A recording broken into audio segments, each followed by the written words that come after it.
정말 예수님을 닮음으로 나에게 성령의 열매가 있는가? 이걸 한번 깊이 고민하면서 생각을 해야 합니다. 어떤 목사님에게 어떤 분이 이런 질문을 했습니다. 목사님, 죽음이 가까이 와서 회개해도 됩니까?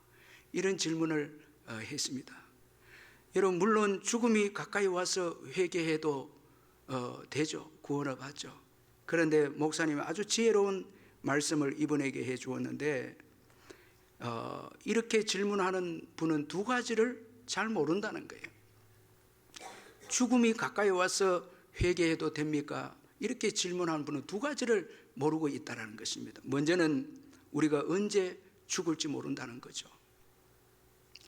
이분은 세상을 좀 마음대로 살고 죽음이 가까웠을 때 이제 회개하면 되지 않겠나, 이래 생각을 했는데, 우리가 언제 죽을지 모른다는 것이죠. 죽음이 가까운 때를 우리가 어떻게 압니까? 이걸 이분이 모르고 있는 거죠. 또 하나는 우리의 생애가 너무 귀한 생애인데 어떻게 막 살다가 죽음에 가까이 이르러서 회개하려고 하느냐라는 것이죠. 여러분, 우리의 삶이 너무너무 참 귀중하고 소중하고 아름다운 삶인데, 자, 이 복된 삶을 막 살다가 마지막 죽음이 가까이 왔을 때 회개하면 되지 않느냐, 참 이건 너무너무 어리석은 질문이라는 것이라는 것입니다. 삶의 귀중성을 모른다는 것이죠. 함부로 살아서는 안 되는 인생이라는 것을 몰랐다는 것이죠. 제가 이 삶의 끝에서 비로소 깨닫게 되는 것들이라는 그 책을 좀 보았는데, 너무나 제 마음에 와닿은 이런 말이 있었습니다.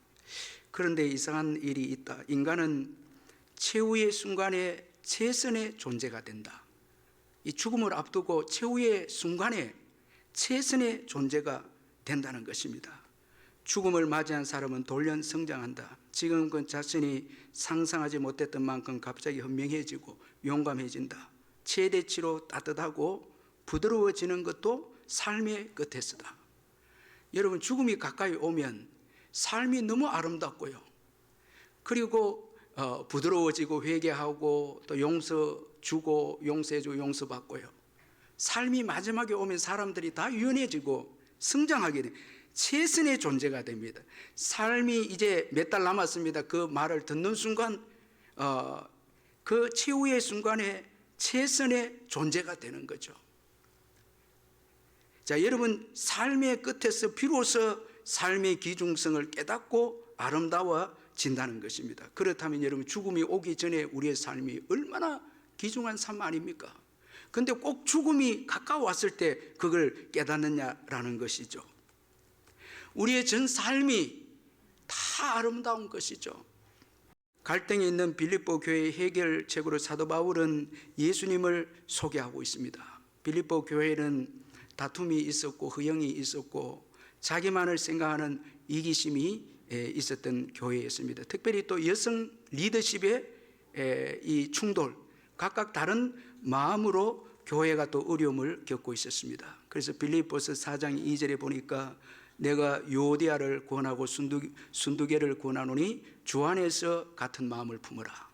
자, 이 빌립보 교회는 참 아름다운 교회인데 거기에는 다툼이 있고 허영이 있고 이기심이 있고 여성 리더십의 갈등들이 있었습니다. 자, 이렇게 문제 많은 빌립보 교회에 대한 바울의 처방전은 바로 오늘 본문의 5절에 그 처방전을 말씀하고 있습니다. 우리 5절을 같이 한번 읽어보겠습니다. 5절 시작. 너희 안에 이 마음을 품어라. 곧 그리스도 예수의 마음이니. 자, 빌립보 교회의 그 많은 문제들에 대한 처방은 그리스도의 마음을 품는 것이다, 그리스도를 생각하는 것이다, 그렇게 바울은 말씀하고 있습니다. 여러분, 오늘 우리 가정의 문제와 내 인생의 문제, 교회의 문제요, 그 모든 문제의 처방전은 예수 그리스도께 있습니다. 자, 예수 그리스도의 마음을 품는 것입니다. 자, 바울은 너희 안에 이 마음을 품으라. 자, 중요한 것은 내면이죠. 마음입니다. 자, 우리 안에, 이 마음 안에 그리스도의 마음을 품으라는 것입니다. 생각이 안 바뀌고요, 태도가 안 바뀌면 여러분 결코 예수를 닮아갈 수 없고 복된 사람이 될 수 없습니다. 참 이 태도가 바뀌는 거예요. 마음이 바뀌고 생각이 바뀌어야 되는 것이죠. 자, 그리고 또 중요한 것은 우리의 내면의 변화는 외부로부터 주어져야 한다는 것입니다. 자, 너희 안에 그리스도 예수의 마음을 품어라. 이 외부로부터 예수 그리스도의 마음을 우리 마음속에 가져와야 한다는 것이죠. 우리의 수양이나 선한 행위로 우리의 마음을 아름답게 선하게 만들 수 없다는 것입니다. 반드시 그리스도 예수의 마음을 품어야 한다, 그렇게 말씀합니다. 자, 이것은 그리스도 예수의 생각이 우리 마음속에 들어와야 한다는 것입니다. 여기 그리스도 예수의 마음이라는 것은 그리스도 예수 안에 있는 것, 이렇게 원문은 번역하고 있습니다. 그리스도 예수 안에 있는 것. 그 예수 안에 있는 것이 무엇인가? 자, 오늘 여기 본문에 보니까 그리스도 예수의 마음이 무엇인가 말씀하고 있는데 바로 그 마음은 겸손한 마음이다 말씀합니다. 낮아지신 예수님의 마음입니다. 그분은 하나님과 동등되신 분이셨습니다. 본체가 하나님이셨어요. 하나님이십니다. 그런데 하나님과 동등됨을 취할 것으로 여기지 아니하셨다, 그렇게 말씀하십니다. 자, 이것은 예수님은 하나님과 동등하게 되려고 생각하지 않으셨다라는 거예요. 하나님이시면서도 예수님은 하나님과 동등하게 되려고 하지 않으셨다라는 거예요. 그분은 그의 지위로, 그의 하나님 되심으로 우리를 협박한 일이 없다라는 것입니다. 자, 여러분, 우리는 때로는 우리의 지위로 우리가 상대방한테 참 말을 할 때가 있죠. 내가 부자고, 내가 많이 배웠고, 내가 가장이고, 뭐 교회 직분자고, 뭐 내가 무엇인데 왜 그럴 수 있느냐고. 그러나 예수님은 그의 지위로 우리를 대하지 않으셨다라는 것입니다. 그분은 하나님과 동등하게 되려고 생각하지 않으셨고, 그는 결코 높은 자리에 있기를 원하지 않으셨습니다. 항상 예수님은 낮은 자리에 있었죠. 여러분, 예수님은 항상 낮은 자리였습니다. 예수님은 이 땅에 오셔서 가장 낮은 자리, 이 땅에 오셔서 그 죄인들과 식사를 같이 하셨습니다. 이 예수님 세리들과 창기들과 식사를 같이 할 정도로 예수님은 항상 낮은 자리에 계시기를 좋아하셨습니다. 자기를 비워 종의 형체를 가지사 사람들과 같이 되셨고, 사람의 모양으로 나타나서 자기를 낮추시고 죽기까지 복종하셨습니다. 가장 비참한 형벌인 십자가에서 죽으셨습니다. 이처럼 예수님은 겸손한 분이셨습니다. 그분의 그 겸손에는 악이 없었고 자기 유익이 없었고 전적으로 선한 것만 있었습니다. 예수님은 나의 마음이 온유하고 나는 마음이 온유하고 겸손하다 말씀하셨습니다. 자, 첫째 아담은 하나님의 피조물이면서도 하나님과 동등되려 한 반면에, 둘째 아담인 예수 그리스도는 하나님과 동등한 존재이면서도 그분과 동등되려 하지 않고 자신을 비워 종의 자리까지 무한히 낮아지셨습니다. 자, 첫째 아담과 둘째 아담이신 예수님께서는 삶 자체가 달랐다는 거죠. 그런데 여러분, 예수님은 그 겸손이 자기를 위한 겸손이 아니었습니다. 우리가 때때로 내가 낮아지면 높아지게 되고 또 내가 섬기면 복을 받는다, 이런 나의 유익을 위한 동기로 섬기기도 하고 우리가 낮아지기도 하는데, 자, 이렇게 되면 여러분 참 우리가 고통스럽게 되고 또 갈등도 생기는 거죠. 나의 유익을 위해서 낮아지고 섬기는 거, 이건 좋은 것 같아도 이건 여러분 굉장히 우리를 비참하게 하고 고통스럽게 합니다. 그런데 예수님에게는 이런 동기가 없습니다. 자기의 유익을 위해서 겸손하지 않았습니다. 예수님의 겸손은 하나님의 말씀 때문이었습니다. 십자가를 져야만 죄인들을 구원하신다는 하나님의 사랑의 말씀 때문이었습니다. 자, 자, 그런 거로 예수님의 겸손은 사랑 때문이었습니다. 이게 중요한 것이거든요. 예수님의 사랑은 하늘 영광을 버리고 낮은 이 땅에 오셨습니다. 그 사랑이 오게 하셨습니다. 예수님의 사랑은 겸손하고 선합니다. 이기심이 없습니다. 지극히 타인 중심이십니다. 이 예수님의 이 겸손 사랑은 고린도전서 13장의 그 사랑을 의미하기도 합니다. 고린도전서 13장 4절에서 5절에 보면 사랑은 오래 참고 사랑은 온유하며 시기하지 아니하며 사랑은 자랑하지 아니하며 교만하지 아니하며 무례히 행하지 아니하며 자기의 유익을 구하지 아니하며 성내지 아니하며 악한 것을 생각하지 아니하며 말씀합니다. 예수님은 움켜잡으려는 삶을 살지 아니했습니다. 이 6절에서 하나님과 동등됨을 취할 것으로 여기지 아니하고 말씀하고 있는데, 여기 취할 것이라는 이 의미는 이미 소유하고 있는 것을 계속 붙잡고 놓지 않다라는 이런 의미입니다. 자, 이 기득권을 놓지 않는다는 거예요. 이 취할 것. 근데 예수님은 취할 것으로 여기지 아니했다, 그렇게 말씀하고 있는데, 하나님과 동등되신 지위를 계속 고수할 생각을 하지 않으셨다라는 것입니다. 예수님은 움켜잡으려고 하지 않았습니다. 예수님은 다 내어 주었습니다. 이 예수님의 겸손이고 예수님의 사랑입니다. 예수님은 우리를 사랑하셔서 우리와 같이 되셨습니다. 겸손은 상대방의 위치까지 내려가고 상대방의 입장이 되고 상대방을 이해하는 것이 겸손입니다. 여러분, 예수님은 우리를 사랑해서 우리 사람의 모양까지 낮아지시고 겸손하셨죠. 자, 겸손이라고 하는 것은 여러분, 상대방을 이해해주는 자리까지 내려오는 거죠. 그래서 죄인인 상대방을 유익되게 하고 구원받게 하고 예수님을 닮게 하도록 하는 것이 겸손이라는 것입니다. 예수님은 우리를 사랑하셔서 희생하셨습니다. 겸손은 반드시 희생이 따라야 합니다. 그렇지 않으면 그 모든 겸손의 동기는 나의 유익을 위한 여러분 겸손입니다. 이것은 무서운 것입니다. 예수님의 십자가로 하나님과 우리 사이에 화평이 있고 또 우리 이웃들 간의 화평의 역사가 일어나게 되어졌습니다. 이 십자가가 모든 여러분 갈등의 해답입니다. 세상은 십자가를 미련하게 보지만은 그리스도인들에게 있어서 십자가는 가장 복된 것입니다. 예수님의 십자가를 믿고 우리도 우리에게 주어진 십자가를 져야 하는 것입니다.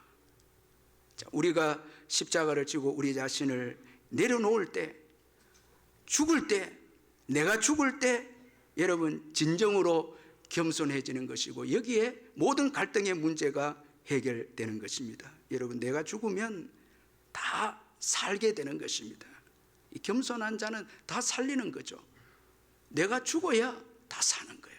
내가 살아있는 한 갈등의 문제는 해결될 수 없습니다. 십자가를 믿고 내게 주어진 십자가를 질 때 여러분, 우리의 모든 갈등의 문제가 해결되는 것입니다. 내가 살아있는 한 우리의 갈등 문제, 우리에게 주어진 문제는 해결될 수가 없다라는 것입니다. 그래서 우리는 좁은 길로 가는 것입니다. 십자가의 길로 가는 것입니다. 아픔이 있어도 자존심이 상해도 십자가에 우리 자신을 죽여야 합니다. 아니, 이미 예수와 함께 죽었음을 믿어야 합니다. 우리 자신은 죽었다는 것을 믿어야 합니다. 여기에 여러분 갈등의 문제가 해결되고 상대방이 나를 통해서 살아나는 역사가 일어나게 되는 것입니다. 이 희생과 수고, 죽어야 하는 희생과 수고, 이것이 복인 것입니다. 이 유기성 목사님의 그 예수님은 나의 선한 목자이신가 그 책을 보면 그 정연희 작가의 그 실명소설 내 잔이 넘치나이다의 그 맹이순 전도사님의 그 이야기를 소개하고 있는데, 이 맹이순 전도사님의 6.25 전쟁 때 신학교를 다니다가 피난 중에 북한군으로 이제 이 간첩으로 의심을 받아서 거제도 포로 수용소에 끌려가서 정말 기가 막힌 일을 당했습니다. 그런데 어렵사리 구명운동을 벌인 지 2년 만에 맹희순 전도사의 누명이 풀리게 되어졌고 석방 통보를 받았는데 스스로 맹희순 전도사님이 석방을 거절하고 친구에게 이런 편지를 보냅니다. 나를 이곳에 있도록 허락하신 하나님께 감사할 뿐이라네. 내가 여기 남아있는 건 결코 희생이 아닐세. 여기 있는 형제 중에서 나 같은 부족한 곳이나마 필요로 하는 이들이 적지 않으니 이 얼마나 감사한 일인가. 그는 수용소에 억울하게 붙잡혀서 들어갔다가 그곳에서 인민군 중공군 포로들을 섬기게 됩니다. 하나님이 자신을 사명지로 보내셨기에 그들을 자신이 돌봐야 할 양들로 여기며 그곳에서 이제 사명을 감당을 합니다. 그는 수용소에 남아서 중공군 환자들을 돌보다가 참 너무나도 안타깝게 27세에 세상을 떠나게 됩니다. 자, 그의 장례 예배 때에 그 한 중공군이 추모사를 읽게 되는데 내용이 이렇습니다. 맹희순 선생 영전에 드립니다. 평화의 왕자, 화평의 사도, 인애의 왕, 사랑의 주인이었던 맹희순 선생이 가시다니 우리는 서로 말이 통하지 않던 이방인들이었습니다. 그가 우리 병동을 찾아오던 초기에는 우리는 그를 경멸하고 무시했습니다. 그러나 그의 얼굴은 늘 온화했고 희생과 헌신을 아끼지 않았습니다. 우리를 찾아오는 선생의 한 손에는 성경책이 다른 한 손에는 물통이었습니다. 선생은 움직이지 못하는 환자를 고루 살피고 주물러 주면서 간절히 기도했습니다. 우리는 그의 말을 알아들을 수 없었지만 그의 기도를 듣고 있으면 통증이 가라앉고 목이 타서 잠 이루든 못 이루든 육체가 편히 잠들곤 했습니다. 겨울이면 따뜻한 물로, 여름이면 시원한 물로 우리의 얼굴을 씻어주고 손을 닦아주고 때로는 발로 씻어주었습니다. 선생이 쓰러지던 그 밤 환자들을 다 씻기고 일어난 선생은 눈물을 흘리며 그 눈물을 닦을 생각도 하지 않고 시편 23편을 중국말로 더듬더듬 읽어주었습니다. 여호와는 나의 목자시니 내 잔이 넘치나이다. 다 봉독하신 후 높은 곳을 바라보며 다시 한번 말했습니다. 내 잔이 넘치나이다. 내 잔이 넘치나이다. 우리도 그의 얼굴을 바라보며 함께 외웠습니다. 내 잔이 넘치나이다. 내 잔이 넘치나이다. 이 말과 함께 마지막 환자를 씻겨낸 물통과 대야를 들고 일어나시다가 그 자리에 쓰러졌습니다. 우리는 통곡했습니다. 염치 없는 우리가 선생을 돌아가시게 했다고. 우리는 지금 통곡합니다. 그러나 이제 우리는 명선생을 만나기 위해서라도 예수 안에 있어야 한다는 것을 깨닫습니다. 그렇습니다. 우리는 이제 버려진 게 아니라는 것을 알고 있습니다. 우리는 명선생과 함께 주님 안에 있습니다. 그러나 우리는 통곡합니다. 그절이 포로 수용소 중공군 병동의 환자 일동, 이렇게 그 이 중공군 포로가 이 맹희순 전도사님의 그 장례식 때 추모사를 읽었는데, 여러분, 언어도 다르고 문화도 다르고 사상도 다른데 겸손하게 예수 그리스도의 십자가를 바라보고 그 자리에 사명이 있음을 알고 섬겼을 때, 희생했을 때 예수 믿는 역사가 일어나게 되어진 것입니다. 예수님을 믿게 되고 알게 되는 역사가 일어나게 된 것이죠. 우리에게 이 신앙의 열매라고 하는 것은 십자가가 없이, 희생과 수고가 없이 결단코 열매가 맺을 수 없다라는 것이죠.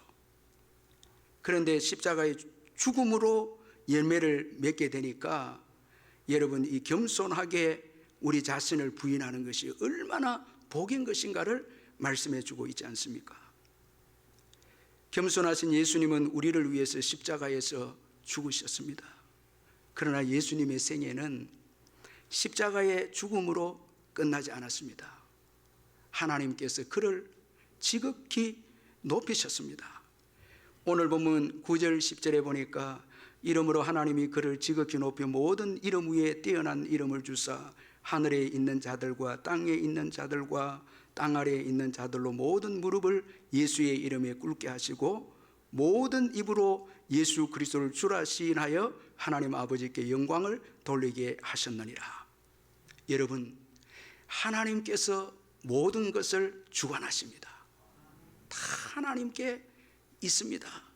높이시고 낮추시고 부하게 하시고 가난하게 하시는 것 다 하나님께 있습니다. 여러분, 내가 아는 세계만 있는 게 아닙니다. 하나님이 예비하신 축복의 세계도 있습니다. 낮은 자리에서 섬기고 헌신하면 나로 인해서 다른 사람도 다 복을 받는, 내가 교만해지면, 아담이 교만해짐으로 그 여러분 가정이 다 사망에 이르게 되고 그 후손들도 사망에 이르게 되지 않습니까? 내가 교만하면 다른 사람들도 다 여러분 복을 받지 못하게 되는 것입니다. 참 이 겸손한 자를, 섬기는 자를 높이시는 하나님이십니다.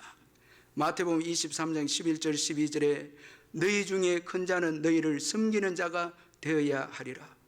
누구든지 자기를 높이는 자는 낮아지고 누구든지 자기를 낮추는 자는 높아지리라. 자기를 낮추는 자, 정말 겸손하게 가장 낮은 자리에서 섬기는 자는 하나님께서 높여 주신다는 것입니다. 이 선교사 밀레 박사라는 분이 계시는데 이분이 이제 선교사로 지원을 했습니다. 영국 선교에 지원을 했는데 영국 선교에서 회답이 오기를 당신은 선교사 자격이 안 됩니다. 이렇게 연락이 온 거예요. 만약에 선교사로 가려고 하면 선교사의 일꾼으로 가세요. 그러면 보내주겠다. 이 얼마나 여러분 자존심 상하고 그런 일이 아닙니까? 그런데 밀레는 선교사 일꾼으로 갑니다. 그런데 거기에서 충성스럽게 선교를 잘 감당함으로 해서 나중에 유명한 선교사가 됩니다. 아주 귀한 선교사가 되는 거죠. 우리에게 맡겨진 일에 대해서 여러분 정말 겸손하게 예수님처럼 사랑함으로 겸손하게 섬기면 하나님께서 우리를 높여주시는 거예요. 모든 면에 복을 주시는 것입니다. 아담의 교만이 모든 인류를 사막에 이르게 했다면 예수님의 겸손은 인류가 구원을 얻게 하는 복을 가져다 주었다는 것입니다. 그러므로 여러분, 이 예수 그리스도의 마음, 이 겸손한 마음이죠. 낮은 것을 좋아하는 마음이죠. 여러분, 죄인들을 사랑하는 마음이죠. 이 마음을 품어야 한다는 것입니다.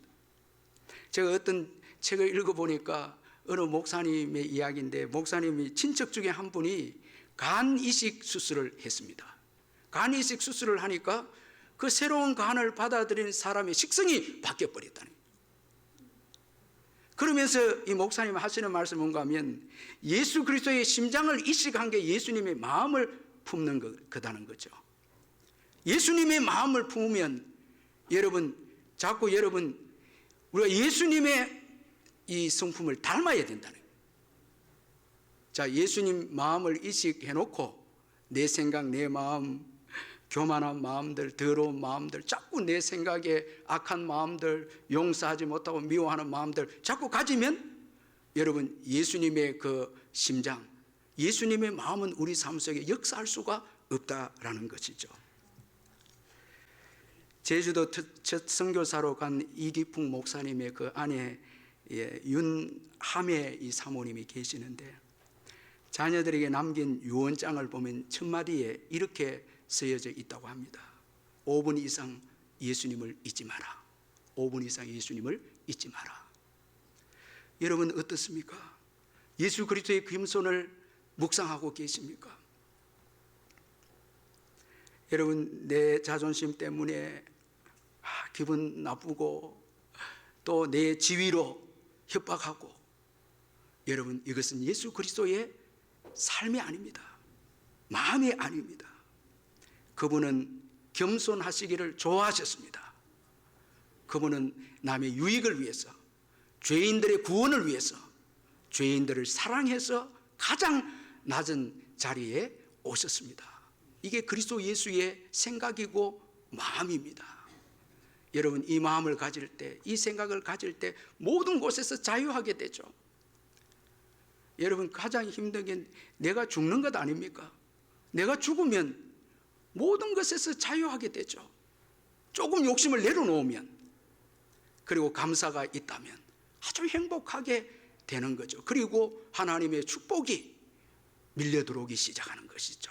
기도하겠습니다.